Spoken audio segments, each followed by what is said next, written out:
안녕하십니까. 6주차 의사소통 능력 제4편 하위 능력으로서 문서 작성 능력이란 무엇인가에 대해서 살펴보도록 하겠습니다. 자, 일단 문서 작성 능력 학습 목표를 보게 되면은 일반 목표로는 직장 생활에서 목적과 상황에 적합한 아이디어와 정보를 전달할 수 있는 문서를 작성하는 능력을 기를 수 있다. 거기에 대한 내용이고, 세부 목표로는 문서 작성의 개념 및 중요성을 설명할 수 있다. 두 번째, 문서 작성의 종류 및 목적과 상황에 따른 예시를 설명할 수 있다. 세 번째, 문서 작성의 절차와 과정을 설명할 수 있다. 네 번째, 문서 작성 시 주의사항을 설명할 수 있다. 다섯 번째, 효과적인 문서 작성의 예시를 이해할 수 있다. 그 내용 순서대로 한번 살펴보겠습니다. 자, 문서 작성 능력은 뭘 말하느냐 하면은 직업 생활에서 목적과 상황에 적합한 아이디어와 정보를 전달할 수 있는 문서를 작성하는 능력을 말하게 됩니다. 따라서 이제 아무리 성실하게 업무를 수행하더라도 상황과 목적에 맞게 문서를 작성하지 못하면은 자신의 능력을 제대로 평가받을 수 없는 게 당연한 걸로도 비춰질 수도 있겠죠, 그죠? 예.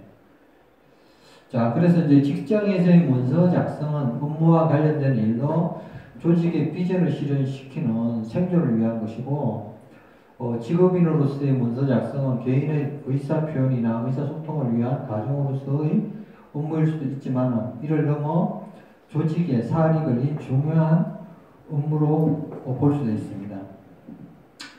그래서 이제 기본 1, 왜 자꾸 다시 쓰라는 거지 해가지고 사례로 지금 가져온 것이 이게 이제 제대로 된 회의록이냐, 그래서 이제 낙서를 가지고 온 겁니까 하면서 이런 소리 들으면 기절하겠죠, 그죠?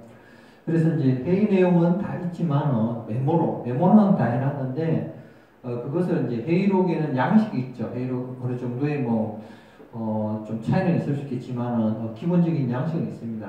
그래서 거기에 맞춰서 작성해 와야 뭔가 보고 그래도 제대로 했구나 그런 느낌을 가지겠죠. 그래서 이제 해설을 보게 되면은 회의록을 제대로 작성하지 못했을 경우에는 어떻게 된다? 적정한 회의록을 작성하는 방법을 정확히 알아야 하죠. 그죠? 그래서 활동으로 직업인으로서 올바른 회의록 작성법을 기술해보자. 자, 여러분들이 이제 여기 작성할 적에는 정해진 답은 없어요. 다만 일기차나 메모로 안 되고 보통 어느 정도 양식의 형태로 제목과 내용을 구체적이고 명확하게 작성하면은 무난합니다. 자, 한 1분 정도 나름대로 그 종이에다가 이렇게 칸을 만들어 가지고 한번 어떻게 작성할 것인가 한번 구상을 한번 해보십시오. 자, 1분 동안 시간을 드리겠습니다.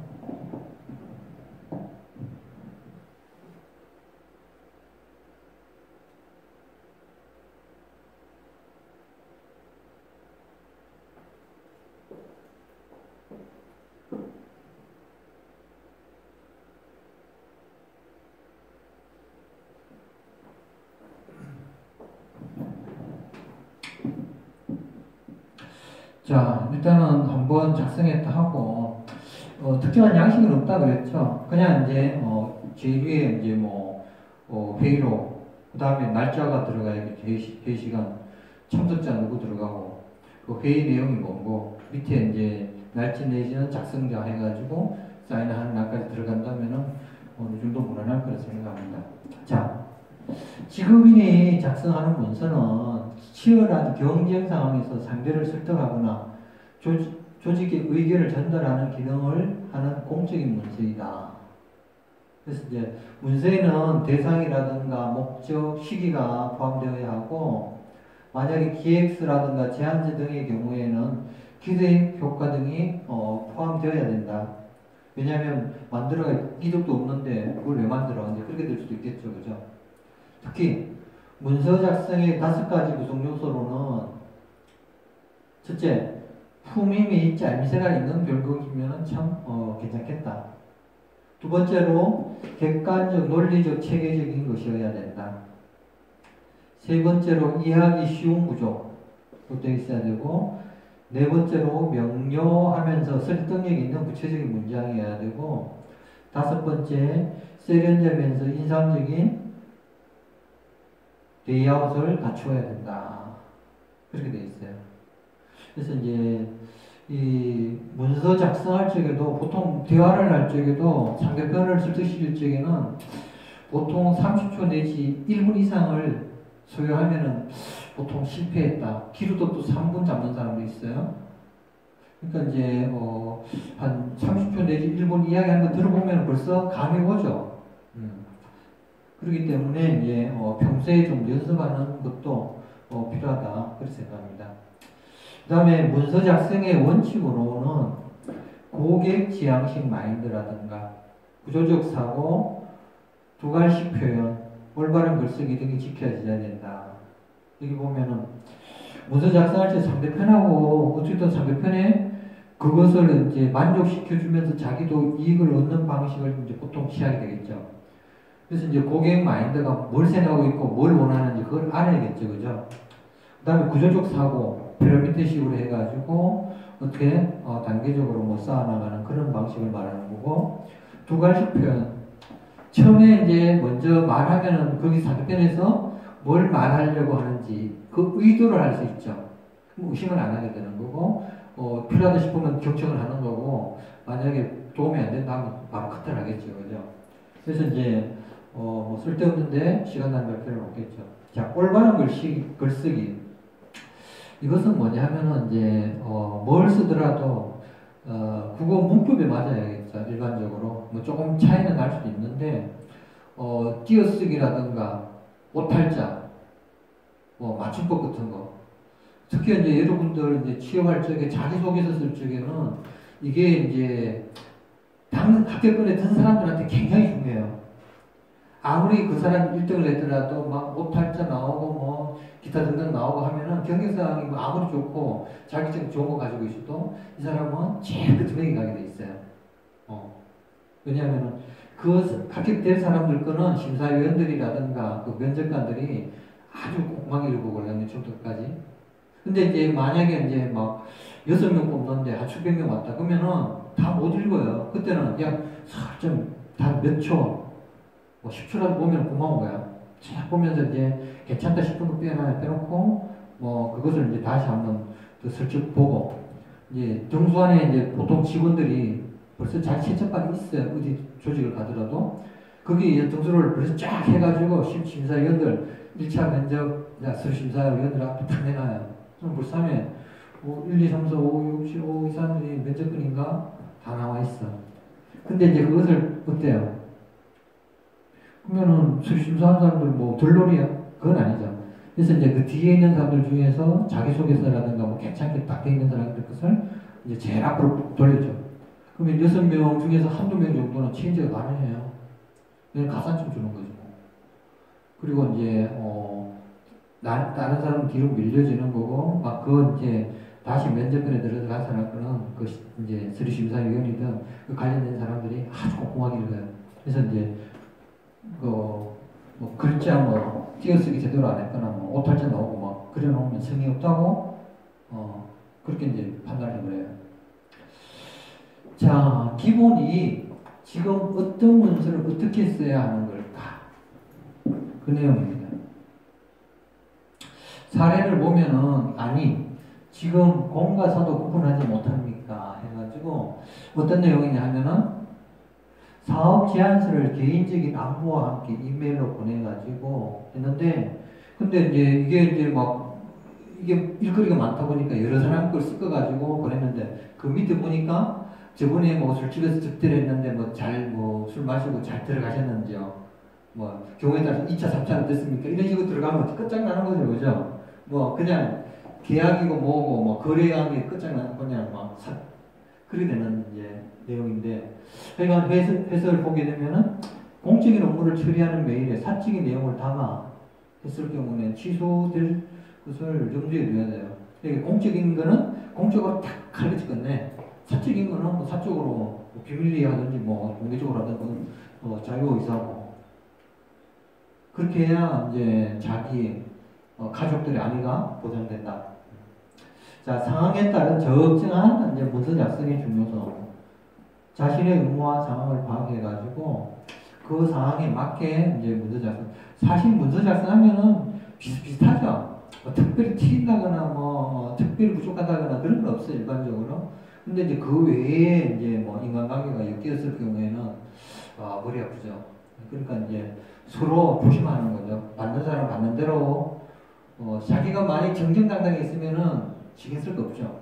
근데 보통 보면 뭐 리베이트라든가 뭐 기타 등등 뭐 불법적인 영역이 막 기획돼 있을 경우에는 뒤통수 땡기겠죠, 그죠? 자, 활동. 공과 사를 잘 구분하여 일처리가 원만하게 된 경우가 있다. 그래서 이제 그 사례를 한번 소개해봐라. 뭐 그런 내용이라요. 그래서 이제 문서는 의사소통의 수단일 뿐만 아니라 자신의 업무 능력을 평가받게 되는 잣대가 될 수도 있기 때문에 목적에 맞게 문서를 작성하는 습관이 요청된다.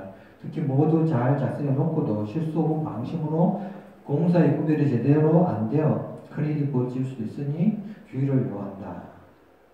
문서 이외에 그렇죠. 예를 들어서 막 대통령 막 후보까지 된 사람이 막 나는 새도 떨어뜨릴 정도의 권세가 있는 사람이 비서, 여비서 잘못 그렇게 되면 어떻게 돼요? 공과 사가 구별이 안 되면 어떻게 돼요? 이게 이제 비서가 마누라도 아니고 애인도 아니고 뭐요? 뭐 이렇게 돼버리면은 어떤 순간에 이제 확딱 해버린다거나 아니면은 서로 이제 누구한테 걸렸어. 그 사람이 이제 딴 마음, 나쁜 마음을 먹었어. 막 언론에서 때린다고 협박할 수 있죠. 그럴 경우 어떻게 할까요? 그래서 이제 일단은 수신제가 지국 경찰화가 되어야겠죠, 그죠? 그리고 이제 공사구별도 어느 정도 제대로 되어야 된다. 그래서 이제 읽었던 경우에는 어떨래요? 막 이게 보통은 정치인들은 막 결혼을 한 3번은 기본이고 한 4-5번 하는 사람도 있어요. 왜냐면 법적으로 깨끗하게 정리를 해버려요. 그러니까 이제 뭐 이렇게 하다가 예를 들어서 지방의회 거기서 뭐 할 적에 이제 아내가 있다가 이혼하고 또 주지사 도의회 주지사 정도 되면은 또 거기서 또 다시 이혼하고 결혼하고 또 그 다음에 뭐 당 대표 정도 되면 그때 또 뭐 이혼하고 새로 결혼하고 또 그 다음에 뭐 연방수상 내지 대통령이 되면 또 한 번 또는 이제 결혼하고 이제 그만두고 나서 몇 년 지나서 또 뭐 하면 또 그러니까 이제 법적으로 탁탁 틀어놓는 거죠. 그 대신에 손해배상은 민사적으로 딱딱 해주는 거지. 만약에 이제 결혼하고 나면 또 번 돈의 50%는 상대편한테 가게 돼 있어요. 그러니까 이제 좋다 나쁘다가 아니고 그만큼 가차 실수하면 안 된다. 이거죠. 자, 그래가지고 이제 여러분한테 요것은 연결된 시간에 줌플립 러닝으로 하는 건데 제가 이제 문서 작성 능력이니까 하나의 사례로 그 통일신라 말기 대문장가인 최치원 선생의 토항수 경문을 한번 읽어드리겠습니다. 그것을 이제 한번 듣고 이 정도 문장을 써야 당대 제 대문장가라고 하는 소리를 듣는다. 자, 요 신문 기사에 대한 내용은 제가 다음 시간에 한번 보는 걸로 하고, 자, 통일신라 후기 대사상가이자 당대 최고의 문장가로 알려진 고은 최치원 선생. 이게 이제 뭐 추모 봉행하는 뭐 그런 행사 모양이라요. 이게. 자, 요거는 이제 다음 시간에 한번 보기로 하고.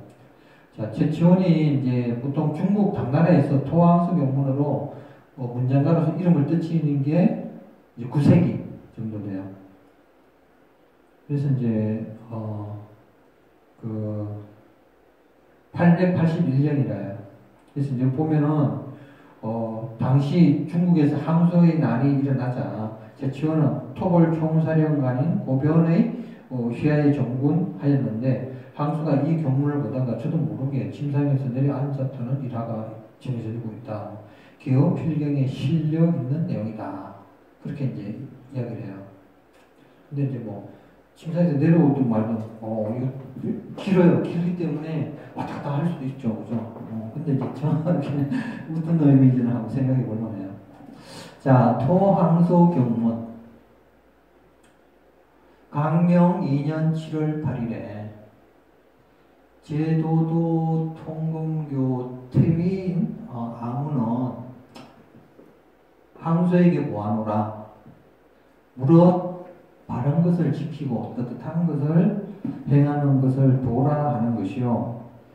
위험한 때를 당하여 변통할 줄을 아는 것을 권이라 한다. 지혜 있는 이는 알맞은 때를 따름으로써 성공하게 되고 어리석은 자는 이치를 거스름으로써 피하게 되는 것이다. 비록 우리의 일생은 하늘에 명이 달려 있어 죽고 사는 것은 기약할 수가 없는 것이나 만사는 마음먹기에 따라 이루어지는 것이므로 옳고 그른 것은 가히 분별을 할 수가 있는 것이다. 지금 나는 임금의 군대로 못된 짓 하는 자를 정벌하러 온 것이지 싸움하러 온 것이 아니요. 임금의 정치는 은혜로운 덕을 앞세우고 배워 죽이는 것을 뒤로한다. 앞으로 상경을 회복하고 큰 신의를 펴고 공경스러운 마음으로 임금의 명을 받들어 간사학교를 부수려 한다. 또 너가 본시 먼 시골의 백성으로 갑자기 억센 도적이 되어 우연히 시세를 타고 감히 인륜을 무지럽게 하였다.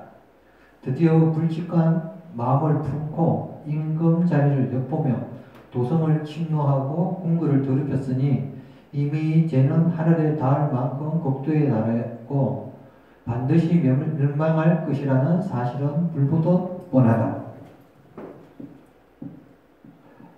요순 때로부터 내려오면서 묘나 호 따위가 복종하지 아니하였으니 양심 없는 무례한 무리와 어렵지 않고 충성하지 않는 너 같은 무리가 어느 시대고 없었겠느냐. 먼 옛적에 유효와 왕돈이 진나라를 엿보았고 가까운 시대에는 한록산과 주자가 온 나라를 개가 짖듯 시끄럽게 하였다. 호령만 떨어지면 우리와 번개가 달리듯 하고 시끄럽게 떠들면 안개나 연기처럼 깜깜하게 막히게 된다.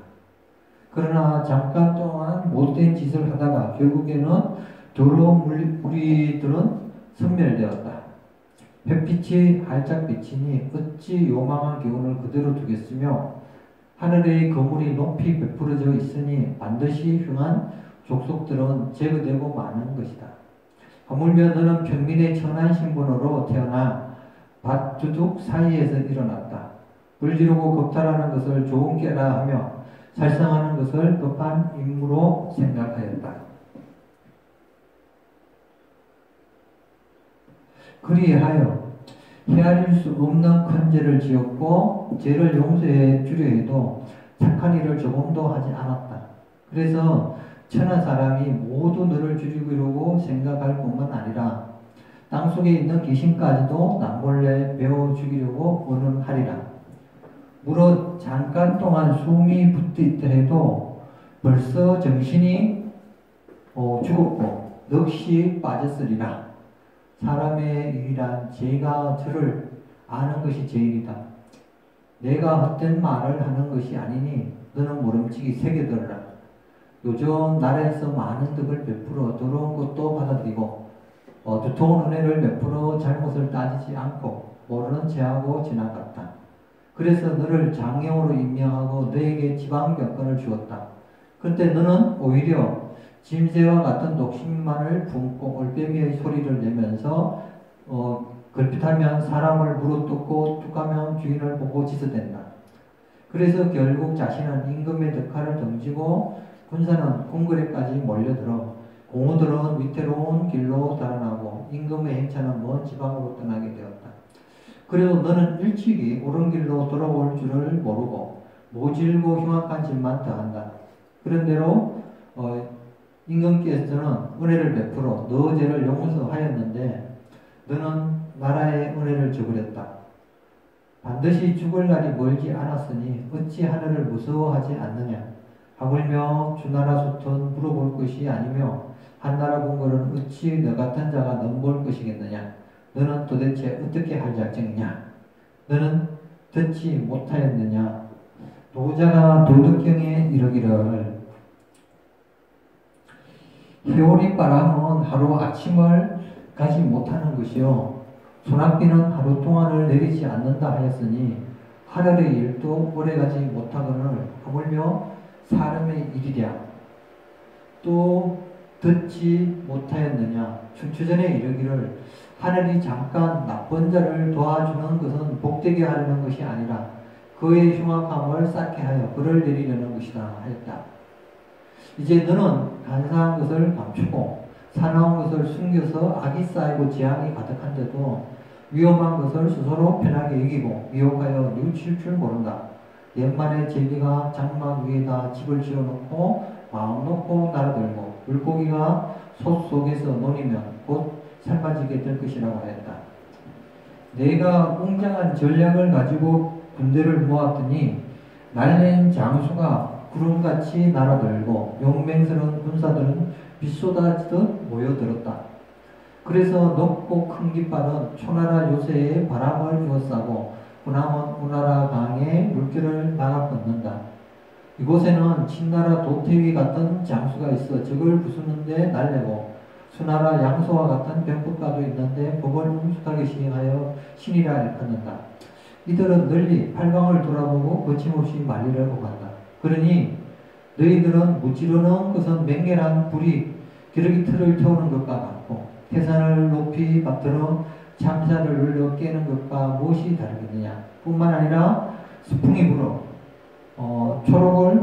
초목을 모두 말려 죽여 위험을 도와주고 새벽이슬은 답답한 기운을 상쾌하게 하여준다. 파도도 일지 않고 도로도 통하였으니 석부성에서 백주를 풀매 송건이 뒤에서 호위하고 현산에 돛철 내리니 뒤에가 앞장선다. 열흘이나 한 달이면 반드시 경도를 수병할 수 있을 것이다. 다만 살리기를 좋아하고 죽임을 싫어하는 것은 상제의 기쁘신 인자하며 법을 굽혀서라도 은혜를 펴려고 하는 것은 큰 조정에 의진 제도이다. 나라의 도적을 정복하는 이는 사사로운 분함을 생각하지 않는 것이요 어두운 길에 헤매는 자를 일깨우는 데는 진실로 바른 말을 해주어야 한다. 나의 한 장 편지로 너의 거꾸로 매달린 듯한 다급한 것을 풀어주려는 것이니 고집하지 말고 일의 기회를 잘 알아서 스스로 계책을 잘하여 잘못된 일을 고치라. 만일 땅을 나누어 봉하여 나라를 세우고 집을 개성하여 몸과 머리가 동감나는 것을 면하고 우뚝한 공명을 얻으려 한다면 마주보고 있는 본에게 신임을 받지 말아야 영화로움을 후손에까지 전할 수 있을 것이다. 이는 아내자의 알바가 아니라 실로 대장보의 일인 것이다. 일찍이 의심하지 말고 화답할지어다. 나의 명령은 천자를 머리에 이고 있고 믿음은 강물에 맹세하여 반드시 많이 들어지면 그대로 하는 것이요 원망만 깊게 하지는 않을 것이다. 만일 미쳐 날뛰는 도당에 이끌려 취한 잠에서 깨지 못하고 사마귀가 수레바퀴에 한가하듯 융통스럽게 행동한다면 그때는 옹을 잡고 폴목을 잡는 군사로 한 번 이불로 없애버릴 것이니 까마귀처럼 모여 소리개같이 덤비던 군중은 사방으로 흩어져 도망갈 것이다. 몸은 날카로운 도끼의 길을 바르게 될 것이요 뼈는 가루가 되어 전차 밑에 깔리게 되며 치자도 잡혀 죽으려니와 종족들로 매임을 당할 것이다. 동탁의 배를 불로 태울 때 가서는 후회해도 소용이 없을 것이다. 너는 모름지기 나아갈 것인가 물러날 것인가를 잘 헤아리고 잘된 일인가 못된 일인가를 분별하라. 내반하여 멸망을 당하는 것보다는 차라리 이순하여 영화롭게 되는 것이 낫다. 그러면 바라는 것은 반드시 이룰 수 있을 것이다. 지난 장사를 찾아 갑자기 변할 것을 기약할 것이요. 어리석은 사람의 생각으로 이처럼 의심만 하지 말라. 이게 이제 제치원의 토항수 교문입니다. 엄청나게 길죠. 잘 쓴지 안 쓴지는 여러분들이 각자 판단하기 바랍니다. 자, 이 정도로 마치겠습니다.